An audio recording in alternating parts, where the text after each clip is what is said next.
Jadi kalau saraf itu kan lentingan ya. Kalau meridian itu pusat titik penyembuh yang mungkin ada sumbatan sehingga terjadi ketidakseimbangan antara yin dan yang gitu. Ketika itu seimbang, dia akan selaras dan dia akan sealami mungkin dia menyembuhkan secara perlahan-lahan karena kan gelombang, dia tuh bekerjanya seperti gelombang. Penyakit itu memperbanyak diri juga dengan gelombang. Makanya ada kan dulu dokter Warsito engineering, tapi bukan dokter engineering yang menemukan, dia punya penemuan menghambat pertumbuhan kanker dengan menggunakan gelombang listrik daya rendah. Tapi terus dulu nggak tahu kenapa kok ditutup, terus dengar dibeli sama Singapura, terus dijual lagi dengan harga yang sangat mahal. Dulu itu kanker otak dia bikinin helm, dia kanker payudara dia buatin jaket. Jadi itu mengandung listrik daya rendah sekian 6 ohm atau berapa gitu. Sehingga kenapa itu dia, menurut dia waktu itu penjelasannya, saya ikut seminar. Yang ikut internis, dokter semuanya tuh pada ikut di UIN tuh.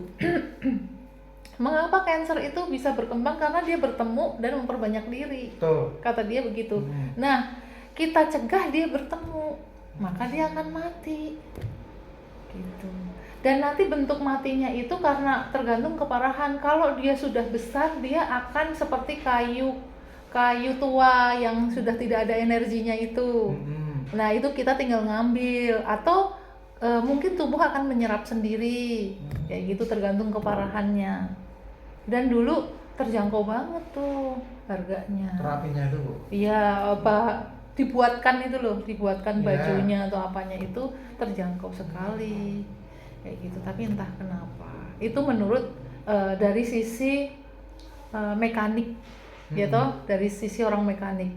Luar biasa loh. Bukan dari Tuhan itu menciptakan segala ilmu pengetahuan, semuanya dipersembahkan untuk kesembuhan dan kesehatan manusia. Cuman kita karena kita terselimuti kabut, sehingga kita nggak mudah menerima. Saya pun sama kok posisinya, dulu nggak mudah menerima TCM gitu. Dulu ngertinya bekam gitu, saya belum mengerti TCM. Bekam, apa itu bekam? Ya jelas aja keluar darah, di kop dengan energi negatif gitu kan, tekanan negatif, darahnya kan keluar. Ya pasti keluar gitu. Tapi ternyata ketika ada literatur, saya kan juga jadinya baca lah gitu, karena mangkel, bacanya karena mangkel gitu. Oh iya, begitu. Dan makin kesini ya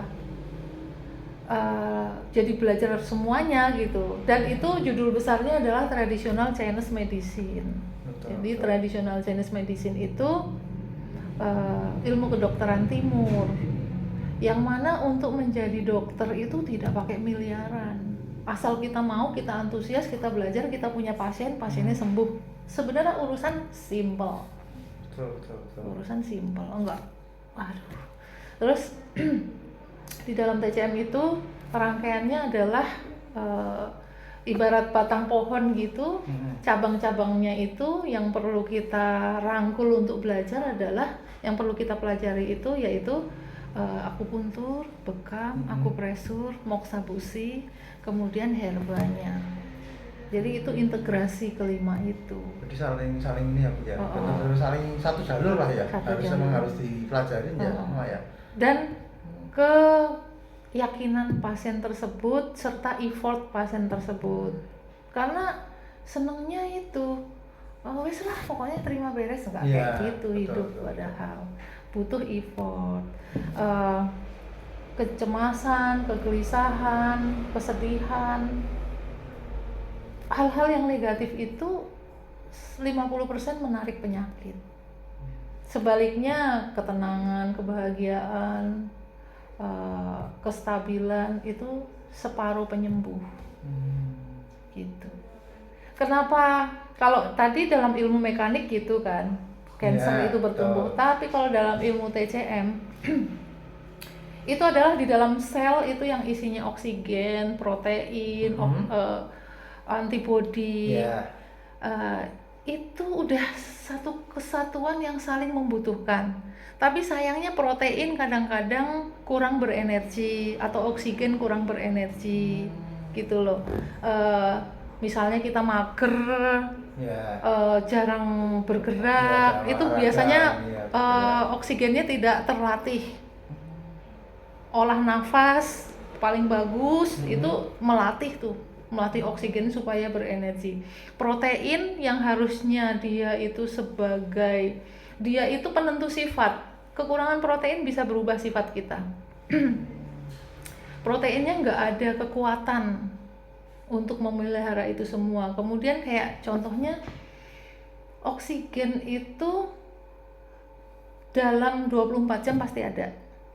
Dalam hari ini, hari besok selalu ya, pasti, ada. pasti. Tapi Allah menciptakan oksigen itu hari ini, besok, dan besoknya selalu berbeda. Luar biasa banget gak sih? Dan jam kerja paru-paru itu ada di jam 3 sampai jam 5. Sehingga ketika kita mengolah nafas di jam itu, kita memanjakan paru-paru kita. Dia terbantu, oksigennya tuh oksigen yang sangat kualitas bagus. Itu.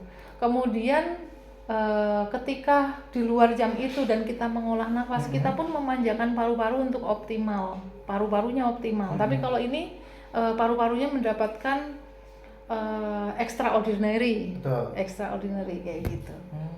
Dan orang menyepelekan deh. Nah, itu Kan bisa kalau kita olah, kita pusatkan di sini, kita olah seluruhnya, kita kasih oksigen semua selama pelatihan dalam silat misalnya. Iya. Selama pelatihan kita kasih oksigen, gerakan ini itu untuk pasokannya tuh supaya dapat semua gitu loh. Menghimpun kekuatan, tabungan untuk di setiap organ gitu. Kemudian kita pusatkan semua organ ya, Bu ya. Ya, kita pusatkan, besi aja bisa potong, mata merem aja bisa ngelihat gitu. Apalagi cuman untuk persalinan misalnya, kan meluncur bayinya. Itu luar biasanya oksigen. Baru oksigen. Dan dia bisa menyembuhkan seluruh organ kita. Memang tidak semata-mata hanya satu caranya. Makanya ketika Allah ngasih satu masalah, itu solusinya bisa 1000. Betul. Nah, makanya effort kita kayak mana gitu. Luar biasa kan? Betul. Ya saya juga baru belajar. Kayak kemarin temen ini saya, di atasnya saya sih, itu kan punya batu ginjal. Dilatih nafas, keluar tuh ginjalnya besoknya lewat pipis. Nggak perlu operasi lah Mbak ya? Nggak, ya mungkin memang belum besar juga sih. Yeah. Mungkin gitu. Artinya ya itu cukuplah untuk membuktikan kekuatan oksigen, kekuatan mengolah nafas gitu. Kalau yang lalu ya udah biar berlalu sih.